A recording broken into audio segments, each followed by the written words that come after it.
Hey guys, nice to see you. I'm Harry, of course. This is my second YouTube video, and my goal in 2026 is to make a weekly YouTube video about classics, literature, poetry, or anything that really takes my fancy. But I'm a big fan of communicating, I'm a big fan of literature. As you know, if you follow me on Instagram, which is Harry's Poetry, you know that I love Latin poetry and Greek poetry. And so this video today, a short video, because recently, the other week, I was approached on Instagram to maybe do a casting for this tech company, and I made a video about my niche interest, that is Latin and ancient Greek poetry, and I made a video explaining this, and I thought, why not make another one and hopefully upload it. So I'm going to quickly talk about why I am passionate about Latin and ancient Greek poetry and the ancient world in general, and I'll tell you this now. So I began learning Latin when I was 11 at school. I went to a good school, I'm grateful for that. And I learned Latin all the way through school. I also did a bit of ancient Greek outside.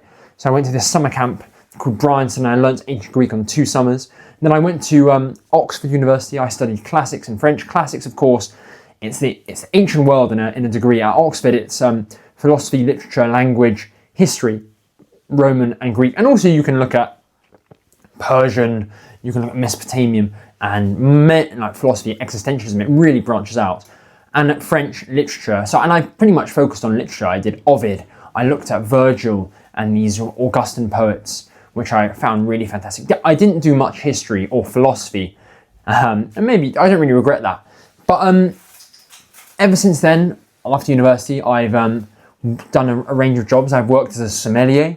I know a bit about wine. I've worked as a salesman for an art gallery, for a tech company. I've also done a lot of teaching in Japan, in France, and so I've done a lot of things, but the best thing I've done for sure is making content on Instagram, and I teach group classes now on the Odyssey, the Aeneid, the Iliad, starting one soon on the Metamorphoses, and I really enjoy this, and I love spreading the interest in the classics and interesting facts, spreading Latin.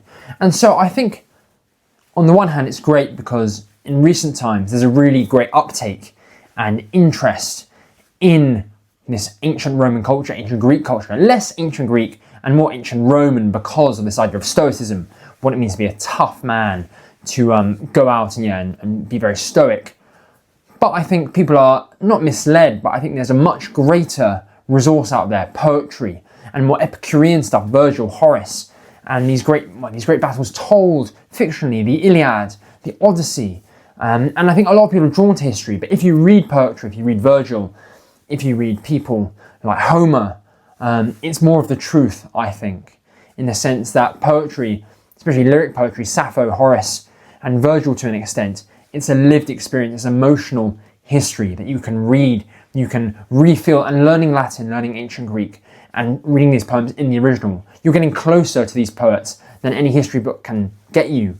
And getting, you're re-experiencing, you're seeing the world through their eyes and through a language, which of course is ancient, some would argue dead. And so you're seeing this world in a completely different way. And it's very special in that regard. And I'm very passionate about that because there's such depth of feeling. You can really experience what it was like back in those Roman times or ancient Greece and the love they felt through these poems. So I'm going to share with you 2 examples. I've got my other phone here and I'm going to read you. The first one is from Virgil, and Virgil, of course, he is perhaps the best poet from ancient Rome. He wrote 3 works in his life, the Eclogues, the Georgics, and the Aeneid. The Aeneid, of course, being his most famous work. And the Aeneid is about Aeneas, the leader of the Trojans, after the Trojan War, the fall of Troy. And it's the story of his journey from the burning ruins of Troy to found a new city for his people in Italy. And so this line here is when they finally see Italy, they arrive in Italy. It's really beautiful. The Latin is Hunc inter fluvio Tiberinus amoenu vertigibus rapidis et muta flavus harena in mare prorumpit. And this means, in English, at this moment gazing from the sea, Aeneas saw a vast forest. Through it the Tiber's lovely river, with swirling eddies full of golden sand, burst to the ocean.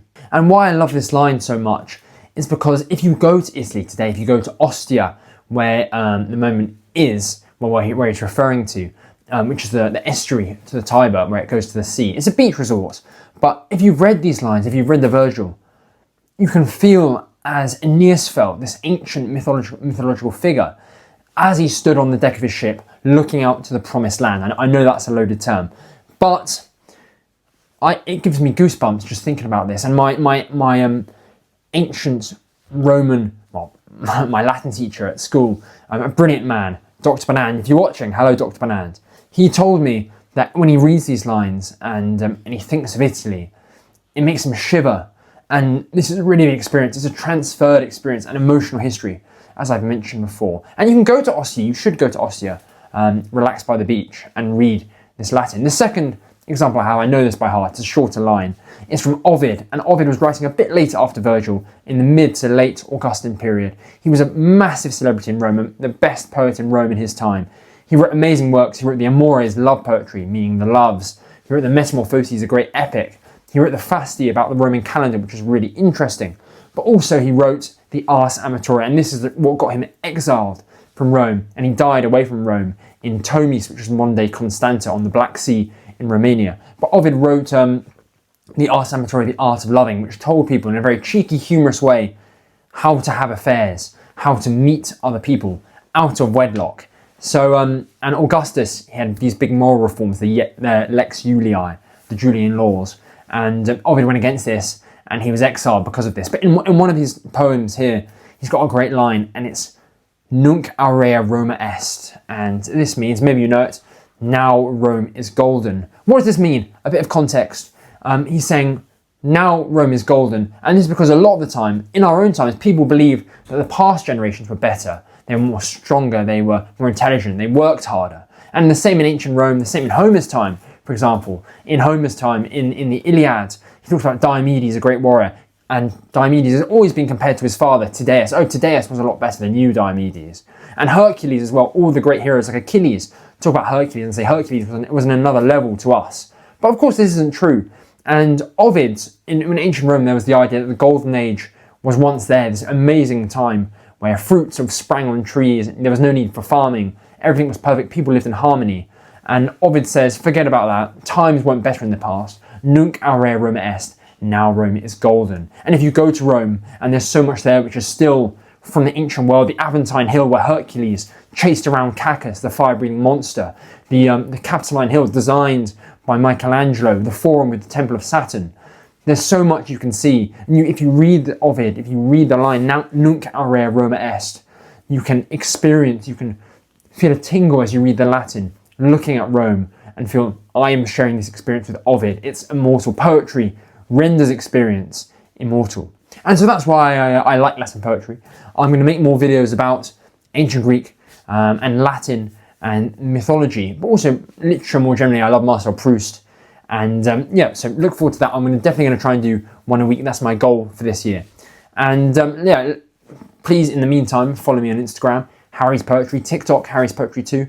And I use a bit of X, but I'm not really sure how to use it. So more of that coming.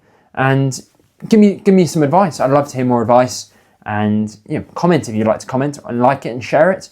Wishing you a lovely day, Happy New Year, and looking forward hopefully for more.